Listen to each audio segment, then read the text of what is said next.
తీసుకొచ్చి Vizag profiles. Vizianagaram TDP కార్యాలయంలో MP కలిసిట్టి Appalanaidu విలేకరుల సమావేశం నిర్వహించారు. రాబోయే సార్వత్రిక ఎన్నికల్లో మహిళలకు 33% సీట్లు కేటాయిస్తామని నారా లోకేష్ ప్రకటించారని హర్షించారు. రాజకీయాల్లో మహిళా సాధికారతకు ఈ నిర్ణయం చారిత్రాత్మకమని పేర్కొన్నారు. అలాగే డిఎస్సి విధానం ద్వారా ఉద్యోగ నియామకాలు పారదర్శకంగా జరుగుతున్నాయని తెలిపారు. అమరావతి రాజధాని విషయంపై కేంద్రం ఇప్పటికే నోటిఫికేషన్ జారీ చేసిందని ఆయన స్పష్టం చేశారు. ఈ కార్యక్రమంలో టౌన్ పార్టీ అధ్యక్షుడు గంటా రవి, నాయకుడు ఈవీపీ రాజు పాల్గొన్నారు.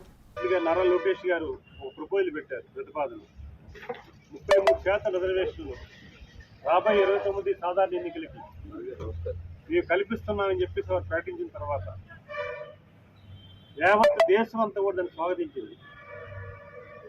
ఇది చరిత్రాత్మకమైన నిర్ణయం. ఉండాలని 33% రిజర్వేషన్ని ఒకవేళ రేపు మహిళా బిల్లు కాకపోయినా సరే తెలుగుదేశం పార్టీ తరఫున మేము ఇస్తామని ప్రకటించిన నారా లోకేష్ గారికి మహిళా సోదరి మన తరఫున ప్రత్యేకమైన ధన్యవాదాలు తెలియజేసుకుంటున్నాం.